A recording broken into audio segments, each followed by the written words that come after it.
Shalom. Puji Tuhan, kita mengucap syukur kepada Tuhan. Kalau pada malam ini kita boleh berkumpul kembali untuk beribadah kepada Tuhan. Mari kita mempersiapkan hati kita untuk kita mau menghadap hadirat Tuhan. Kita angkat satu pujian doa.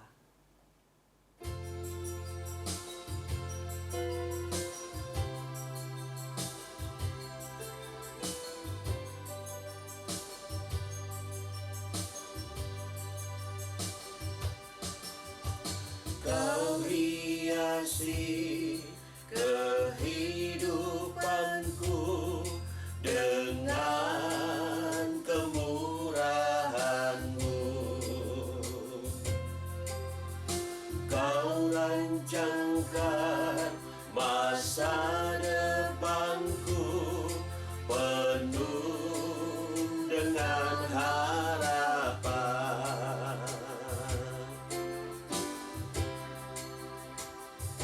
Aku ada saat ini, semuanya karena kasih-Mu. Aku hidup hari ini, semua berkat kemurahan-Mu. Terima kasih Yesus, Engkau sangat baik, teramat baik. Aku ada saat ini, semuanya karena kasih-Mu. Aku hidup hari ini, semua berkat kemurahan-Mu. Terima kasih Yesus, Engkau sangat baik, teramat baik bagiku.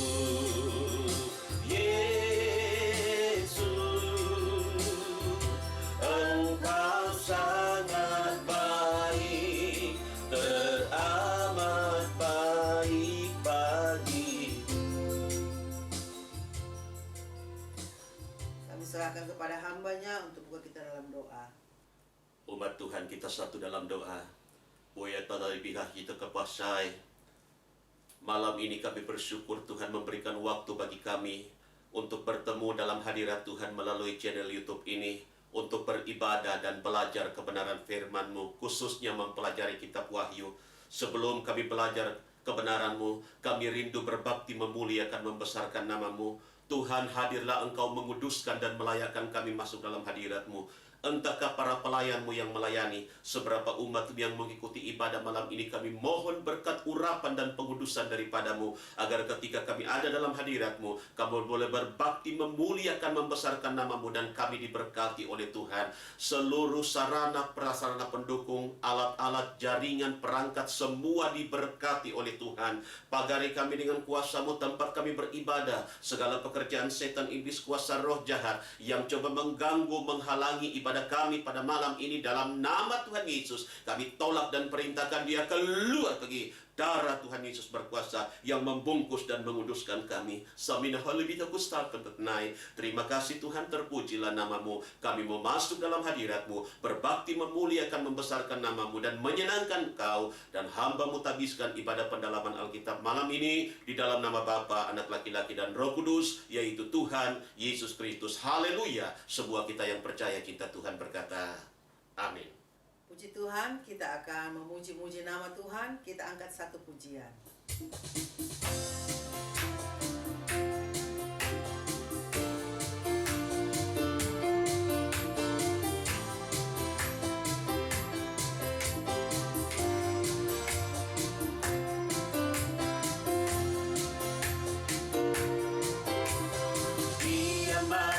bagiku, Dia bangkit bagiku. Dia Tuhan Allah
Tuhan, kita akan memberikan persembahan kita kepada Tuhan. Kita angkat satu pujian doa.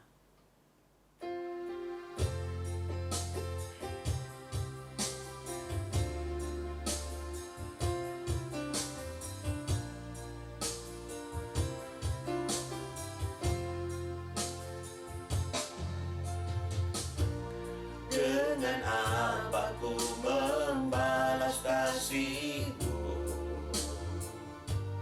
yang ku terima dari-Mu? Dengan apa ku membalas cinta-Mu? Oh Yesusku, ku mau selalu bersyukur, selalu bersyukur. Kau Tuhan yang setia, yang selalu menopang. Ku mau selalu bersyukur, selalu bersyukur. Kau Bapa-Ku yang setia, Kau Bapa-Ku yang setia, Kau Bapa-Ku yang setia. Haleluya, haleluya, haleluya. Hati kami selalu rindu Tuhan untuk bersyukur kepadamu. Hati kami selalu rindu untuk memuliakan nama-Mu Tuhan. Kami bersyukur, berterima kasih buat segala kebaikan Tuhan. Kasih setia Tuhan yang tidak pernah meninggalkan kami. Terbukti saat ini kami masih boleh mengikuti ibadah Tuhan. Terima kasih Bapa, terima kasih. Bapa di surga, sebagai tanda syukur kami kepadamu, kami mau memberikan korban persembahan kami Tuhan.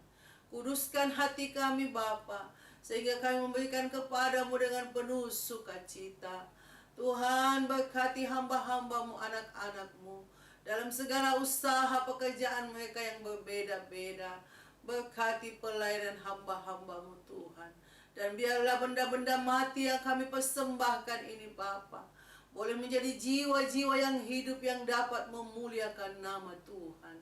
Terima kasih Bapa. Kami mau kerjakan ini hanya di dalam nama Tuhan Yesus Kristus. Haleluya. Amin. Puji Tuhan, kita akan memberikan korban persembahan kita kepada Tuhan. Kita angkat satu pujian.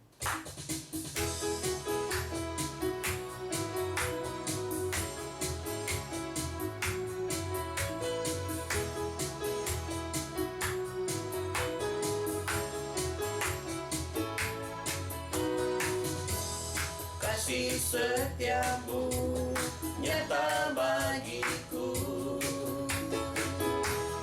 hikmat kebajikan tersedia bagiku. Sebab Allah sanggup limpahkan segalanya, dan anugerahnya sangat besar bagiku. Aku diberkati, aku dilimpahi, karena Allah sanggup untuk menyediakan. Aku diberkati, aku dilimpahi atas sempurna anugerah Tuhan bagiku.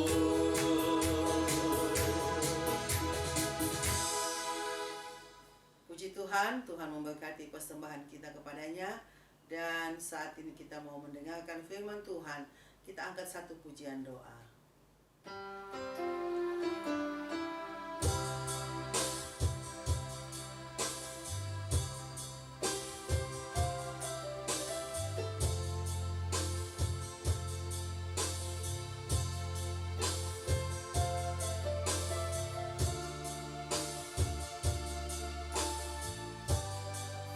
Menjadi manusia,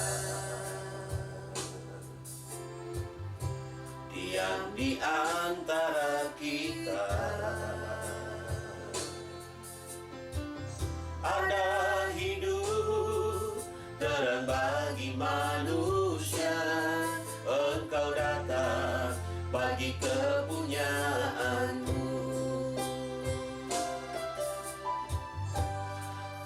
menjadi manusia, diam di antara kita. Ada hidup terang bagi manusia, Engkau datang bagi kepunyaan-Mu.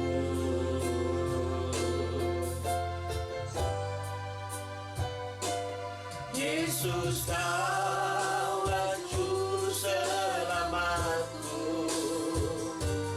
Ku akui Kau Tuhan bagiku. Kau terang bagi saat gelapku. Kau pintu bagi setiap jalan. Yesus, Kaulah.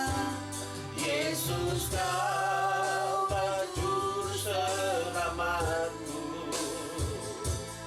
Ku akui Kau Tuhan bagiku. Kau terang bagi saat gelapku. Kau pintu bagi setiap jalan. Kau pintu bagi setiap jalan. Kami serahkan kepada hamba-Nya untuk bawa kita dalam doa. Dan mari umat Tuhan kita satu dalam doa. Wailah puhia tepuh kesnai. Kami telah memuji-muji nama-Mu. Kami telah memberikan persembahan sebagai tanda syukur kami, tanda kasih dan tanda ibadah kami kepadamu. Terimalah semua menyenangkan hati Tuhan. Urapan-Mu balik memberkati kepada para pelayan-Mu yang telah menuntun kami sampai kami siap bersekutu dengan firman-Mu. Saat ini kami rindu melanjutkan pelajaran kitab Wahyu. Urapi hamba-Mu, berkati kami semua, dan kami dijangkau oleh kebenaran-Mu. Segala penghalang kuasa iblis roh jahat yang coba menutup pendengaran, perhatian, konsentrasi kami untuk menangkap pesan-pesan Tuhan. Dalam nama Tuhan Yesus kami perintahkan dan tolak dia keluar pergi. Darah Tuhan Yesus berkuasa. Laku ribetoholi bikusai. Terima kasih Tuhan. Seperti Maria kami mau duduk di kaki-Mu, mendengarkan pesan-pesan-Mu. Berfirmanlah. Dalam nama Tuhan Yesus Kristus kami siap membaca, merenungkan, dan akan melakukan kebenaran-Mu. Haleluya. Amin. Baik, puji Tuhan, salam kasih dalam Tuhan Yesus. Selamat kita bertemu kembali melalui channel ini untuk beribadah kepada Tuhan dan belajar kitab Wahyu. Saya ingatkan kita bahwa pada pertemuan yang lalu kita telah sampai pada pelajaran kitab Wahyu pasal 4, ayat 6, ayat 7, dan ayat yang ke-8. Dan pertemuan terakhir kita sudah sampai pada pembahasan tentang 4 sat yang hidup. Dan 4 sat yang hidup ini kita sudah sampai pada pembahasan tentang sat hidup yang ketiga yang mukanya seperti anak manusia. Jadi sat hidup yang ketiga yang mukanya seperti manusia, aku dibayangkan oleh Injil Lukas sebagai anak manusia. Dan anak manusia ini yang dimaksudkan adalah Yesus yang jadi korban di atas kayu salib. Anak manusia yang dalam pelayanan dia suka menolong, dia sebagai tabib yang heran. Lukas pasal 3 ayat yang ke-23. Jadi saat hidup yang ketiga itu berbicara tentang Injil Lukas. Dan memang Injil Lukas itu banyak menceritakan tentang kehidupan pelayanan Yesus dan harga yang harus dibayar dalam pelayanan. Akhirnya kita tahu bahwa dia jadi korban di kayu salib. Dan memang Injil Lukas lah yang paling banyak menyoroti kehidupan Yesus sebagai manusia yang dalam pelayanan banyak mengalami penderitaan. Saya lanjutkan materi ini. Bagian D, sat hidup yang keempat mukanya seperti burung nasar yang terbang. Penjelasannya seperti ini Bapak Ibu Saudara. Burung nasar adalah burung yang terbang tinggi, lebih dari segala burung, dan dia dikenal sebagai raja burung. Ini adalah bayangan dari Rohku dalam Wahyu pasal 12 ayat yang ke-14. Roh Kudus adalah aku sendiri yang tidak nampak dalam Yohanes pasal 14 ayat 16 sampai ayat yang ke-18. Dan dalam Injil Yahya aku dinyatakan sebagai anak Allah dalam Yohanes pasal 10 ayat yang ke-36. Jadi sat hidup yang keempat yang mukanya seperti burung nasar yang terbang, Ini berbicara tentang Injil Yahya atau Injil Yohanes. Jadi keempat zat yang hidup itu berbicara tentang 4 Injil sepenuh. Sekarang jelas bahwa keempat zat yang hidup adalah Injil Matius, Injil Markus, Injil Lukas, dan Injil Yahya atau Injil Yohanes. Jadi bukan Nabi Henok, Musa, Elia, dan aku berbicara tentang Tuhan Yesus. Tuhan begitu serius menyampaikan bahwa dengan siapa kamu hendak menyamakan aku. Henok, Musa, Elia itu hanya manusia biasa. Tetapi ternyata dalam buku pengungkapan keempat zat yang hidup ini berbicara tentang 4 Injil sepenuh. Yang berbicara tentang satu tokoh sentral. Itulah Tuhan Yesus Kristus. Saya lanjutkan materi ini. Keempat zat yang hidup adalah keempat Injilku, di mana keempat Injil itu menceritakan tentang aku dan 4 sifatku yang berbeda. Jadi kalau kita simpulkan Bapak Ibu Saudara, zat hidup yang pertama yang mukanya seperti singa, kemarin saya katakan bahwa kita harus menerima Yesus sebagai Tuhan dan Raja kita. Kalau dia sebagai Tuhan dan Raja kita, dia harus memerintah, dia harus mengatur kehidupan kita. Ada hukum, aturan-aturan yang berlaku yang diberikan oleh Raja kita yang baru, itulah Tuhan Yesus, yang perlu kita hormati, kita hidupi, kita jalani. Ya, karena kita sebagai warga kerajaan Allah dan Tuhan sebagai Raja kita sekarang, maka kita harus mengabdi kepada Raja kita. Seperti itu kita menerima Yesus dalam kebenarannya yang diungkapkan dalam Injil Matius. Kalau dalam Injil Markus digambarkan zat yang hidup itu seperti muka lembu. Kemarin kita belajar bagaimana Yesus dalam pelayanan, dia sebagai tabib yang heran dalam pelayanannya yang penuh dengan kuasa. Dia sebagai hamba yang datang untuk melayani. Itu artinya sesudah kita ditebus, kita menjadikan dia sebagai Raja Tuhan dalam kehidupan kita. Kita siap diatur oleh dia, maka kita harus ambil bahagian dalam pelayanan pekerjaan Tuhan. Tujuan Tuhan menyelamatkan kehidupan kita salah satunya bukan saja untuk menjadi penyembah, bukan saja untuk mengagungkan, memuliakan dia, tetapi salah satunya adalah kita ambil bahagian di dalam pelayanan. Waktu Yesus ada di atas muka bumi 3,5 tahun, dia adalah sang pelayan yang sesungguhnya. Tetapi dia mengkader murid-muridnya.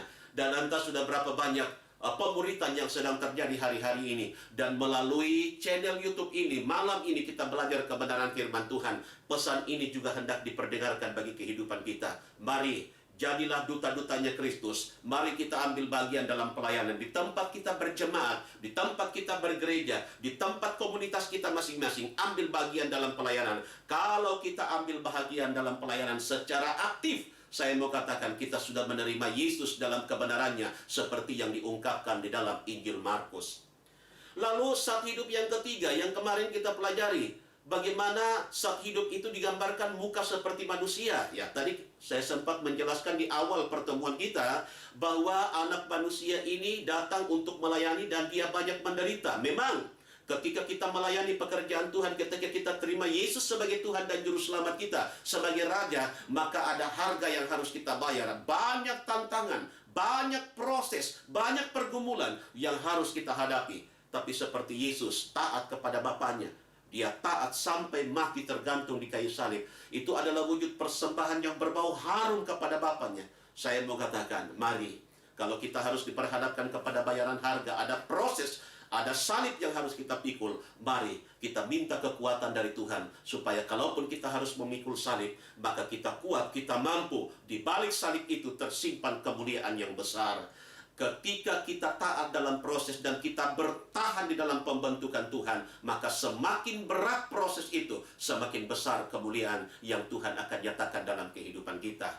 Dan zat yang keempat, itulah mukanya seperti muka burung nasar. Itu artinya dia sebagai anak Allah yang hidup. Artinya dia telah berjuang sungguh-sungguh mencapai garis akhir. Dia telah berjuang sungguh-sungguh secara total untuk menunjukkan komitmen kepada Bapaknya. Dan Tuhan juga minta supaya kita menunjukkan komitmen kita sampai ke akhir. Kalau saya berbicara tentang sampai akhir, itu bisa berbicara tentang dua hal. Kita tahu kedatangan Tuhan, ada kedatangan Tuhan secara pribadi. Artinya ketika seseorang dipanggil Tuhan secara pribadi melalui kematian, itulah batas akhir perjuangan hidupnya. Kita tahu dalam buku pengungkapan ada orang-orang yang diizinkan Tuhan hidup sampai pada kedatangan Tuhan pada kali yang kedua. Ketika malaikat meniup trompet di awan-awan, maka orang-orang yang masih hidup, yang disempurnakan di dalam roh, jiwa, dan tubuh, mereka itu akan disingkirkan jauh dari mata ular, disingkirkan, dihindarkan dari zaman antikris. Itulah batas akhir perjuangan. Nah, kita yang masih hidup, kita tidak tahu Tuhan menentukan kita lewat mana. Apakah jalur khusus dalam pengertian kedatangan Tuhan secara pribadi, ataukah kita melalui jalur umum di mana Tuhan menghendaki kita hidup sampai kesempurnaan tiba. Maka Tuhan minta komitmen kita untuk setia sampai ke akhir. Penjelasan tentang masing-masing bersayap 6 penuh dengan mata berkeliling. Yang pertama, sayap berbicara tentang kekuatan. Ada 6 sayap pada tiap zat yang hidup. Angka 6 adalah angka manusia. 6 itu sama dengan 3 tambah 3. Jadi keterangannya seperti begini. Jadi ketika dikatakan ada 6 sayap, yang pertama, 3 sayap yang pertama adalah firman-Ku yang berkuasa dan mempengaruhi 3 tingkat umur manusia, yaitu anak-anak, orang dewasa, dan orang tua. Ini berbicara bahwa Injil itu ditujukan untuk semua tingkatan umat manusia. 3 sayap, yang kedua adalah firman-Ku berkuasa terhadap 3 perkara. Itulah tubuh, jiwa, roh. Dan memang Bapak Ibu Saudara, dalam 1 Tesalonika pasal yang ke-5 ayat yang ke-23, di situ dikatakan semoga roh, jiwa, dan tubuhmu terpelihara sampai kedatangan Tuhan. Di luar sana terus terang ada banyak pengajaran-pengajaran yang sudah disinkritkan. Kemarin saya katakan istilah sinkritisme itu artinya dicampur aduk, ditambah. Jadi diambil dari sana, dari sini diambil, kemudian diaduk, dimix jadi satu, kemudian dimunculkan dalam bentuk pengajaran yang baru. Saudara tahu di luar sana ada banyak pengajaran-pengajaran yang coba memisahkan tentang 3 unsur ini. Saya pernah membaca satu buku, ada orang yang terdoktrin dari pengaruh Plato, bahwa ternyata tubuh katanya adalah penjara jiwa. Itu sebabnya orang-orang yang berpegang pada pemahaman Plato ini dibawa kepada pengertian rohani. Mereka mengatakan tubuh itu tidak ada gunanya. Makanya tubuh itu kalau dimusnahkan tidak ada masalah. Dan yang penting katanya ketika tubuh itu sudah mengalami penghancuran, maka jiwa dan roh itu akan menyatu kembali kepada Sang Pencipta. Pemahaman ini keliru sebenarnya, sebab dalam 1 Tesalonika pasal 5 ayat yang ke-23, di situ dikatakan semoga roh, jiwa, dan tubuhmu. Untuk itu umat Tuhan seberapa yang mengikuti ibadah ini, saya mau katakan hargai tubuhmu sebagai baiknya Tuhan. Ini sebagai media, sebagai wadah, tempat jiwa dan roh kita berdiam. Untuk itu mari kita jaga tubuh kita. Makanlah makanan yang menyehatkan, konsumsilah hal-hal yang menyehatkan, yang membangun tubuh ini. Dalam situasi sekarang, bukan rahasia lagi, sudah dikasih kematian begitu dekat dengan manusia. Ketika Daud katakan selangkah jua hidupku dengan maut, dan ketika Tuhan mengatakan siapa manusia dengan khawatirnya dapat menambah sehasta pada perjalanan hidupnya, akhirnya kita paham ketika pandemi COVID ini datang melewati lorong waktu di bangsa kita, di tempat kita masing-masing, akhirnya kita tahu benar siapa kita manusia dapat melanjutkan kehidupan ini kalau bukan karena anugerah Tuhan. Oleh sebab itu, mari kita jaga imun tubuh kita. Hargai tubuh ini sebagai wadah yang memang Tuhan mau supaya juga disempurnakan sebentar. Untuk itu, makanlah makanan yang menyehatkan, asupan-asupan yang membangun tubuh ini supaya tetap sehat, supaya walaupun usia bertambah tetapi tubuh kita tetap kuat. Terlebih lagi jiwa dan roh kita. Sebab saya katakan tadi, tubuh, jiwa, roh itu akan mengalami kesempurnaan sebentar. Saya lanjutkan materi ini. Yang kedua, penuh dengan mata di dalam dan di luar. Maksudnya seperti ini. Mata di dalam itu berarti bahwa firman-Ku menyelidiki diri kamu sendiri. Mata di luar ini berarti bahwa firman-Ku menyelidiki musuh di luar. Jadi firman-Ku dapat mengetahui segala perkara. Tidak ada satupun yang tersembunyi. Ingatlah bahwa firman adalah aku sendiri dan Roh Kudus adalah pribadiku yang tak kelihatan. Perhatikan firman-Ku dalam 1 Korintus pasal 2 ayat 10 dan 11 dan Matius pasal 18 ayat yang ke-20.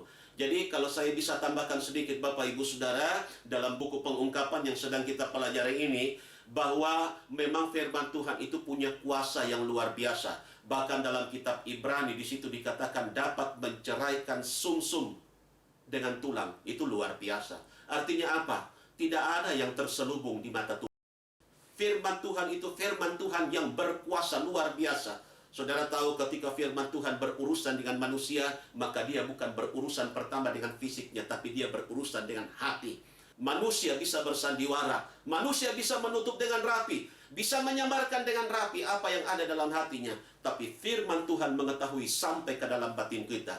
Dan tadi dikatakan juga bahwa mata penuh di luar itu artinya bahwa Tuhan menyelidiki musuh-musuh kita. Itu sebabnya tidak perlu kita takut, saudara. Sehelai rambut di kepala kita tidak akan gugur tanpa seizin Tuhan. Untuk itu jalanilah kehidupan ini berdasarkan maksud-maksud Tuhan. Kebenaran firman itu seperti rel, panduannya akan menolong kehidupan kita. Jalani saja apa adanya sesuai dengan maksud dan arahan firman Tuhan. Maka saya percaya kita akan mengalami perlindungannya, kehidupan kita akan dikuduskan terus, akan dibentuk dan didewasakan di dalam Dia. Saya lanjutkan materi ini. Perhatikan perbedaan antara Yesaya pasal 6 ayat 1 dan 3, Yehezkiel pasal 1 ayat 10 sampai 13, dan Wahyu pasal 4 ayat yang ke-8. Sebab tiga kitab ini memberikan penjelasan tentang penglihatan yang berbeda dari makhluk-makhluk roh. Siapa sebenarnya yang dimaksudkan? Makhluk dalam Yesaya pasal 6, dalam Yehezkiel pasal 1, dalam Wahyu pasal yang keempat. Yang pertama, tentang Yesaya pasal 6 ayat 1 sampai 3. Saya baca penjelasannya. Di sini dinyatakan beberapa serafim, tidak ditentukan berapa banyak. Serafim di sini bersayap 6, yaitu 2 sayap menutupi atau ditudunginya mukanya, berarti serafim ini menghormati aku. 2 sayap menutupi kakinya, berarti serafim ini merendahkan dirinya kepadaku. 2 sayap terbanglah ia mendapatkan Nabi Yesaya, berarti serafim ini melakukan perintahku. Jadi Tuhan mau sampaikan lewat penjelasan ini bahwa makhluk roh yang diperlihatkan dalam Yesaya pasal 6 ayat 1 sampai 3 itu tidak sama dengan keempat zat yang hidup yang kita pelajari dalam Wahyu pasal 4 ayat yang ke-8. Serafim ini makhluk roh. Ini berbicara tentang malaikat Tuhan yang punya tugas yang khusus. Nanti pada pembahasan berikut kita akan bahas bagian itu. Siapa mereka dan apa tugas mereka. Tapi melalui penjelasan Yesaya pasal 6 ayat 1 sampai 3 ini, kita sedang mendapatkan petunjuk Tuhan bagaimana seharusnya kita melayani Tuhan.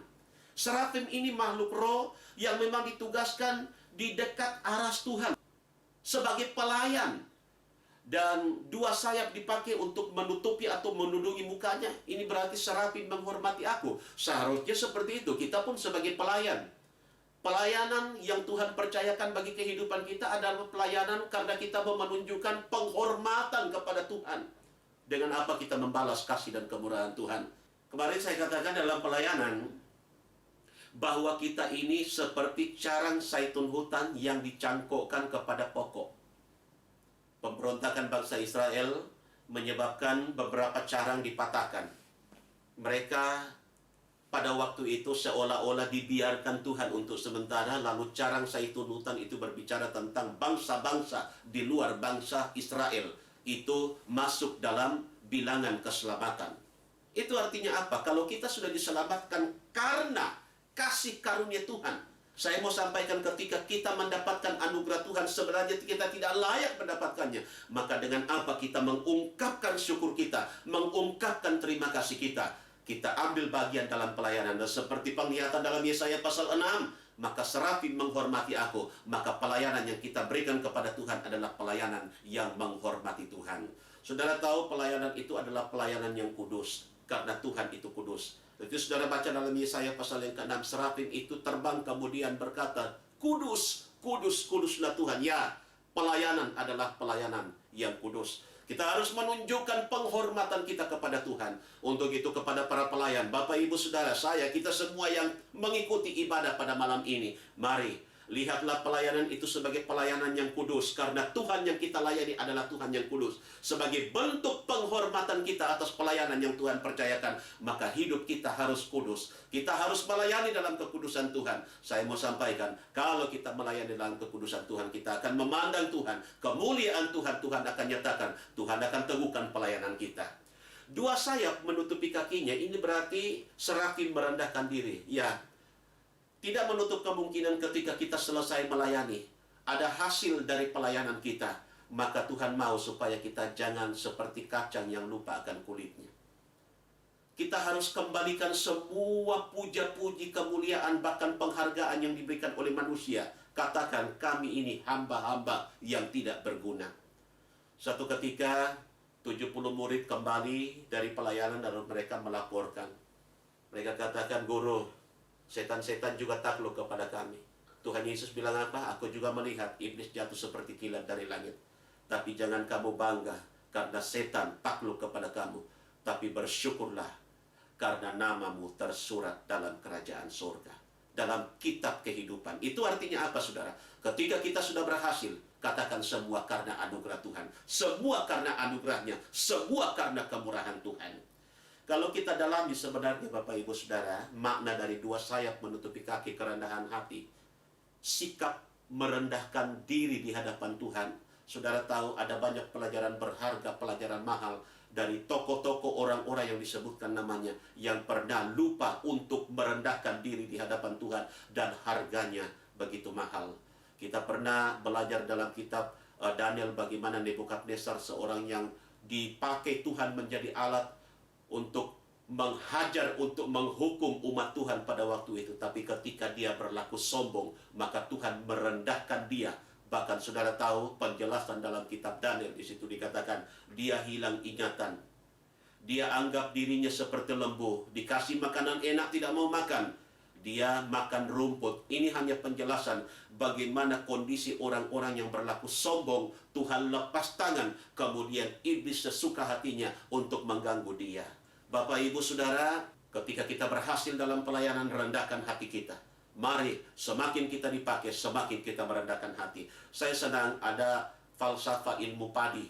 Bagaimana padi itu semakin berisi, dia semakin menunduk. Ya, semakin kita diurapi Tuhan, semakin kita dipakai Tuhan, semakin kita diberkati Tuhan, maka semakin kita katakan, Tuhan, aku ini tidak ada apa-apanya. Yohanes Pembaptis katakan, tunduk untuk membuka tali kasutnya saja aku tidak berlayak. Padahal Yesus katakan dari semua manusia yang pernah lahir, tidak ada yang lebih besar dari Yohanes Pembaptis. Luar biasa. Pencapaian pelayanannya diperkirakan kurang lebih 6 bulan. Luar biasa, begitu banyak orang bertobat. Ya, karena Yohanes Pembaptis mempersiapkan jalan, merintis jalan untuk pelayanan Yesus. Tetapi dia merasa tidak ada apa-apanya. Seperti itulah sikap kita. Semakin kita dipakai, semakin kita merendahkan hati di hadapan Tuhan. Dua sayap terbang mendapatkan Nabi Yesaya ini berbicara, Serafim melakukan perintahku. Ya, pelayanan itu adalah bagian dari ketaatan kita kepada Tuhan. Pelayanan apapun yang Tuhan percayakan, kita tidak akan pilih-pilih. Saya pernah mendengarkan satu kesaksian, dan ini memang kesaksian yang bisa dipertanggungjawabkan. Bagaimana ada orang yang diutus dalam satu pelayanan, sebelum pelayanan dia tanya, bagaimana gedung gerejanya, berapa jumlah jiwanya. Ya, orang-orang yang ada di dalam, berapa yang punya usaha yang mapan, dan seterusnya. Saya mau sampaikan Bapak Ibu Saudara melalui channel ini, layani saja Tuhan sungguh-sungguh. Adapun yang menjadi keperluan kebutuhan kita, penghidupan kita, Tuhan pasti akan menolong. Kalau fokus pelayanan kita jiwa-jiwa, fokus pelayanan kita bukan berbasis industri, seperti hitung-hitungan yang dilakukan oleh beberapa kelompok di luar. Kita bawa jiwa-jiwa kepada Tuhan. Maka saya mau sampaikan, ketika jiwa-jiwa itu kita layani sungguh-sungguh, berapapun, siapapun, latar belakang apapun, mari kita minta hikmat kepada Tuhan. Layani mereka sungguh-sungguh. Saya percaya orang yang total sungguh-sungguh untuk Tuhan, ukuran yang kamu pakai untuk mengukur itu akan dikembalikan kepada kamu. Yang kedua, penjelasan tentang makhluk roh yang diperlihatkan dalam Yehezkiel pasal 1 ayat 10 sampai 12. Ini berarti kerubium. Kalau tadi dalam Yesaya pasal 6 itu berbicara tentang serafim. Yehezkiel pasal 1 ayat 10 sampai 12 ini kerubium. Penjelasannya seperti ini. Dia hanya mempunyai 4 sayap, tetapi mukanya seperti dalam Wahyu pasal 4 ayat yang ke-8. 4 sayap ini berarti 4 mata angin. Ia bergerak luas di seluruh muka bumi menurut kehendak Rohku.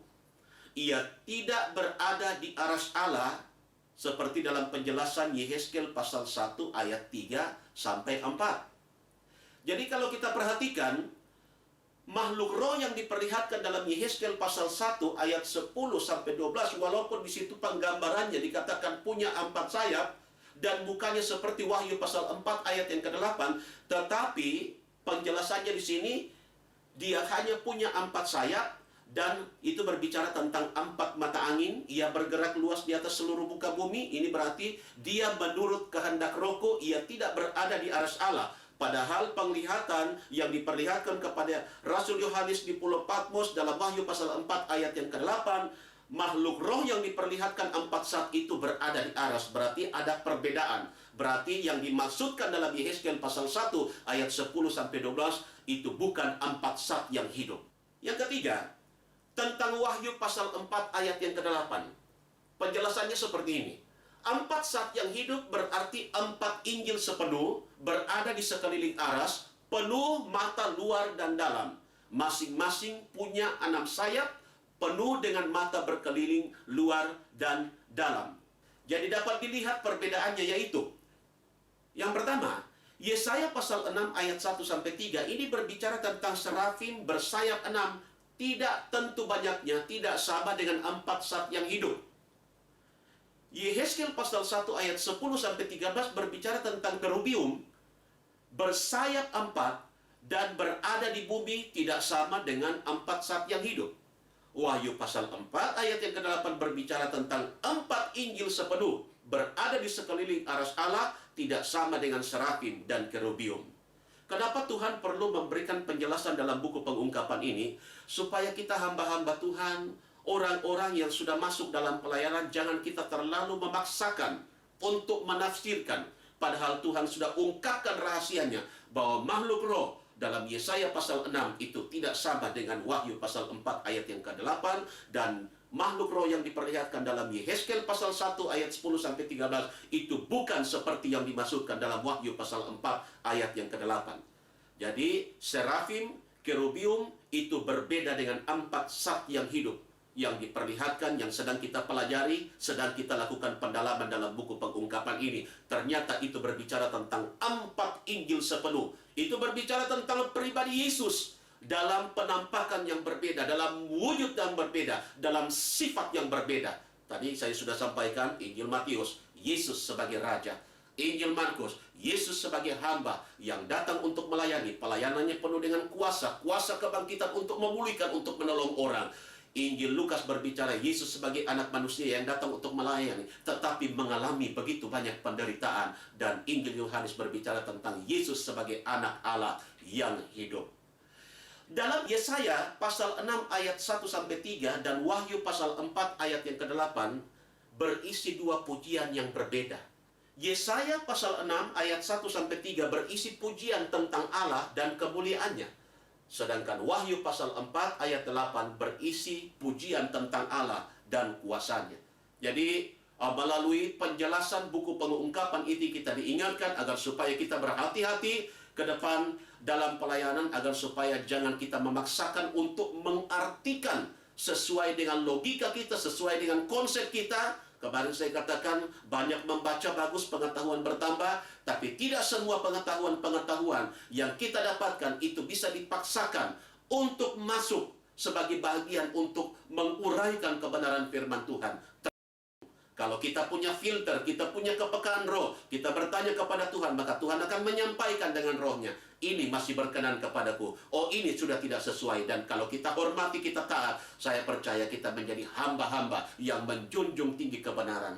Apalagi akhir zaman ini, saudara tahu Tuhan bermurah hati mengungkapkan pengajarannya, mengungkapkan rahasia-rahasianya yang luar biasa. Untuk itu tinggal kita mencari, kita mempelajari, kita praktikkan. Saya percaya kalau kita mendapatkan jati diri yang sesungguhnya dari maksud Tuhan lewat isi hatinya melalui kebenaran firman Tuhan, maka kita mendapatkan susu yang murni, kita mendapatkan tepung yang murni, tepung yang baik tepung yang terbaik. Dan saya percaya itu akan membawa penyehatan, pertumbuhan, bahkan kita menuju kepada pendewasaan dan kesempurnaan.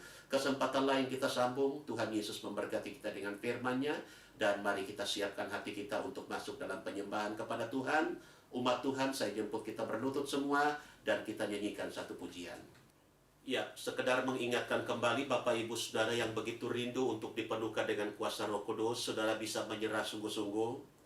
Walaupun Saudara ada di tempat masing-masing, tapi Tuhan melihat kerinduan hati kita. Biasanya tanda orang hancur hati itu dia menangis. Jangan malu Saudara.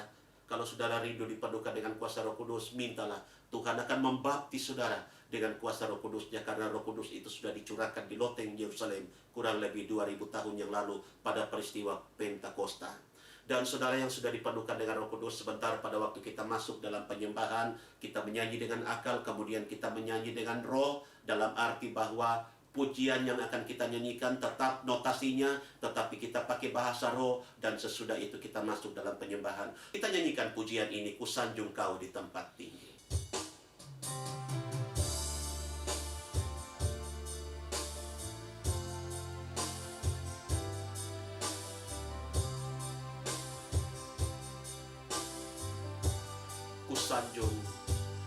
Ku sanjung Kau di tempat tinggi, sebab Engkau Imam besar agung. Ku sanjung Kau lebih dari yang lain, dan ku datang menyembahmu Tuhan, dan ku datang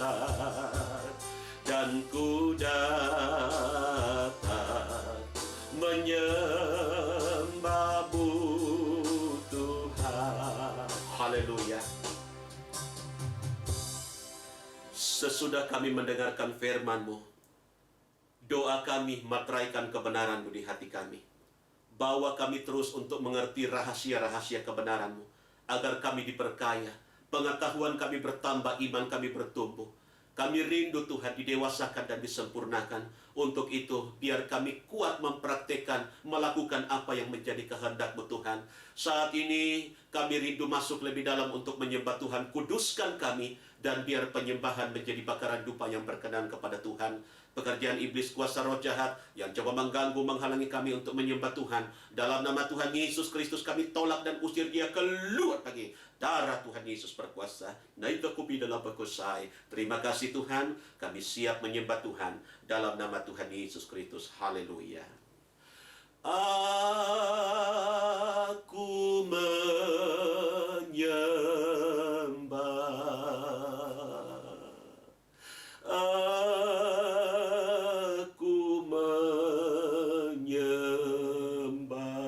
pada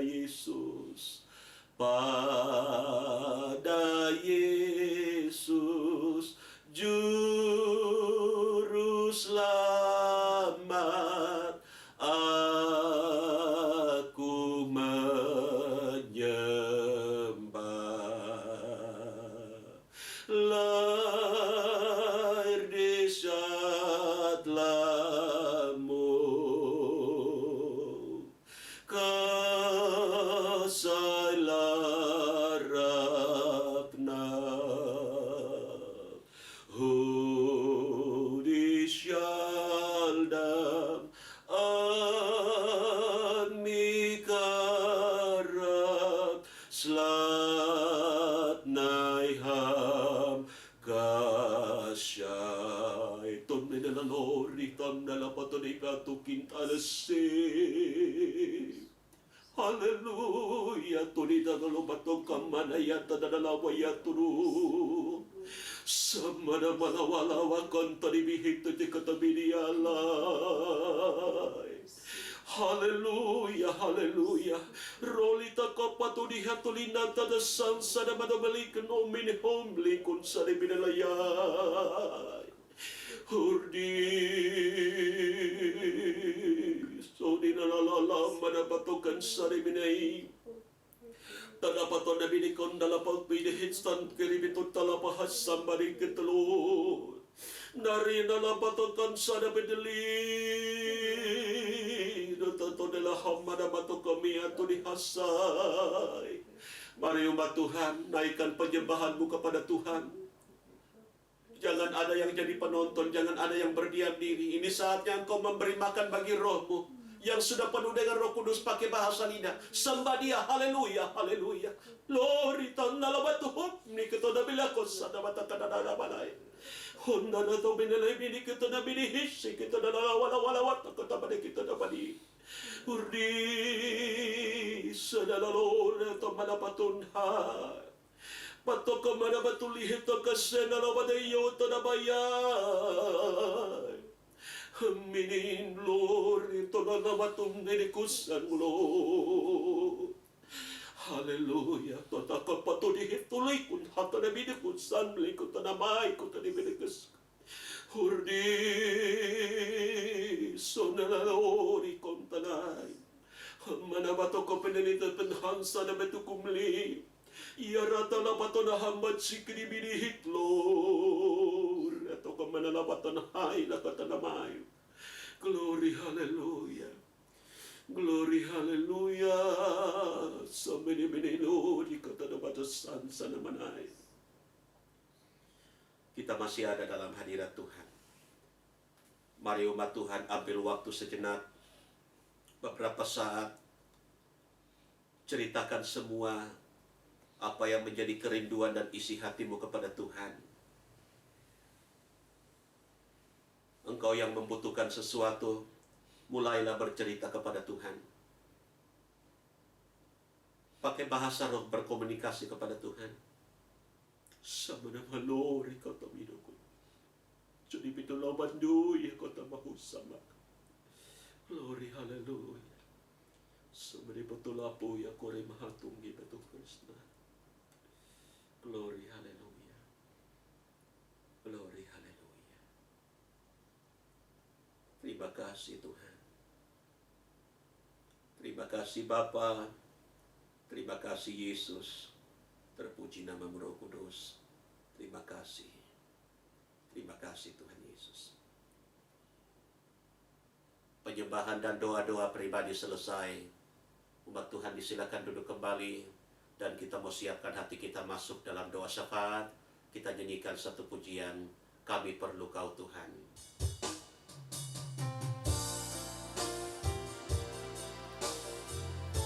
Mari kita nyanyikan pujian ini, kemanakah kami mencari kasih sejati.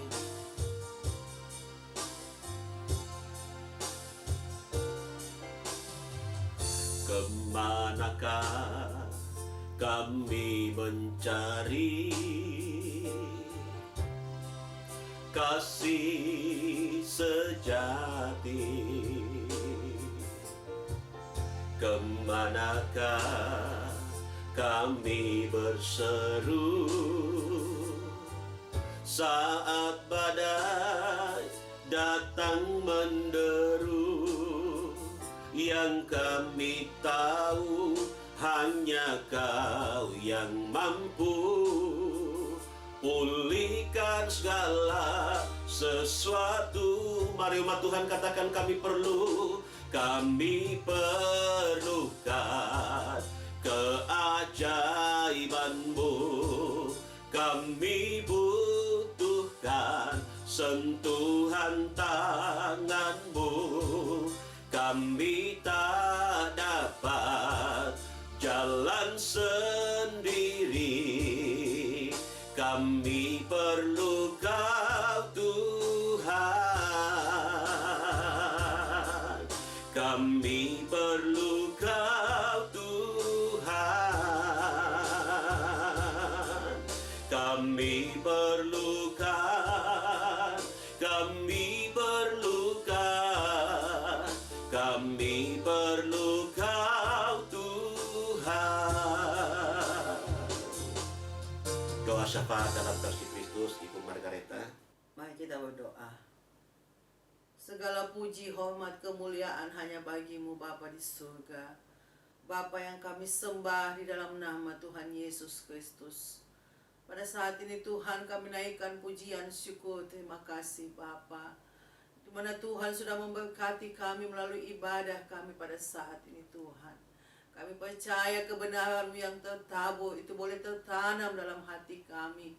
Dan itu akan bertumbuh berbuah-buah guna hormat kemuliaan bagi nama Tuhan.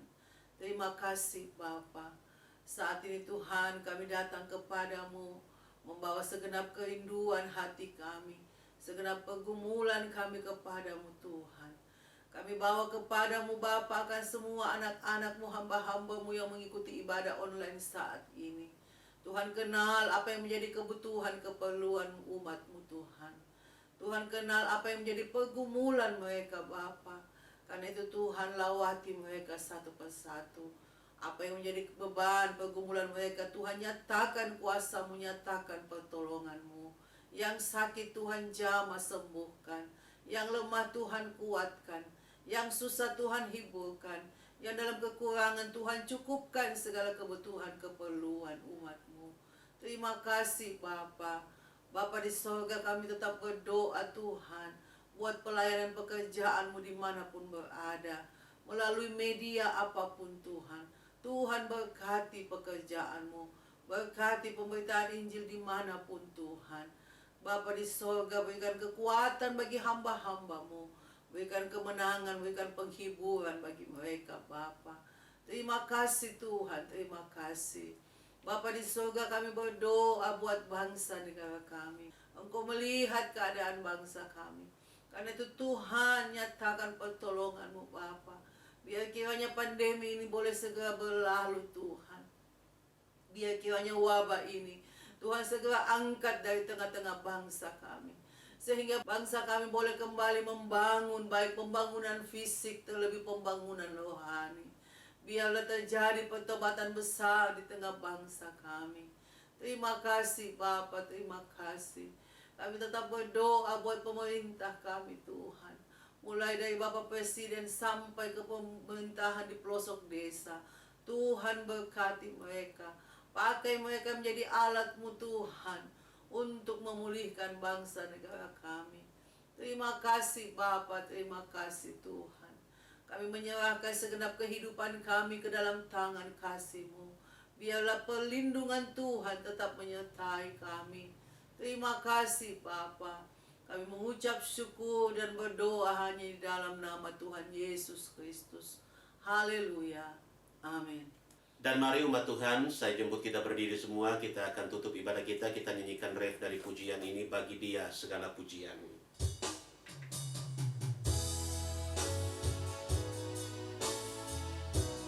Bagi Dia segala pujian, hormat serta syukur kekal selamanya. Bagi Dia segala pujian, hormat serta syukur selama-lamanya. Selama-lamanya. Selama-lamanya. Haleluya, haleluya. Bagimu kemuliaan, hormat, syukur Bapa dalam nama Tuhan Yesus yang telah melawat memberkati kami dalam ibadah pendalaman Alkitab malam ini. Besar harapan kami, segala berkat rohani yang kami dapatkan menjadi kekuatan dan penopang untuk langkah-langkah kami. Sebentar kami akan berpisah, kami tutup ibadah ini. Dan kalaupun kami harus kembali ke aktivitas kami, seberapa yang bisa kami kerjakan dalam mengisi hari malam ini, Tuhan tetap bersama dengan kami, kawal kami terlindung. Dan kapan waktu kami bertemu dalam kasih-Mu, kami boleh berkumpul kembali, beribadah dan belajar kebenaran-Mu. Pekerjaan iblis, kuasa gelap, roh jahat, roh maut, sakit penyakit, bahkan roh-roh yang mendatangkan rugi dan celaka, kami ikat semua, kami usir, tolak dan perintahkan keluar pergi. Darah Tuhan Yesus berkuasa. Lapatohit plekonstai. Terima kasih Tuhan. Umat Tuhan, angkat wajahmu, tadakan kedua tangan, arahkan hati kepada Tuhan Yesus, pemberi berkat. Dengan iman kita terima berkat Tuhan. Kekasih-kekasih Tuhan, terimalah berkat anugerah sejahtera dari Tuhan Yesus kasih sayang dari Allah Bapa, pimpinan urapan, persekutuan, kekuatan dalam penghiburan Roh Kudus, dalam Tuhan Yesus Kristus ketiganya memberkati hidupmu, hidup nikah, rumah tangga, pendidikan, pekerjaan, langkah-langkah pelayanan, dan segala rencana-rencanamu. Mulai malam ini sampai reka fajar hari Maranatha, Tuhan Yesus datanglah kembali. Sambut dan bawa kami masuk dalam surga, Yerusalem yang baru. Dalam berkat nama Tuhan Yesus kami sudah berdoa, dan hamba-Mu tutup ibadat pendalaman Alkitab untuk malam ini. Haleluya. Semua yang percaya cinta Tuhan berkata, amin.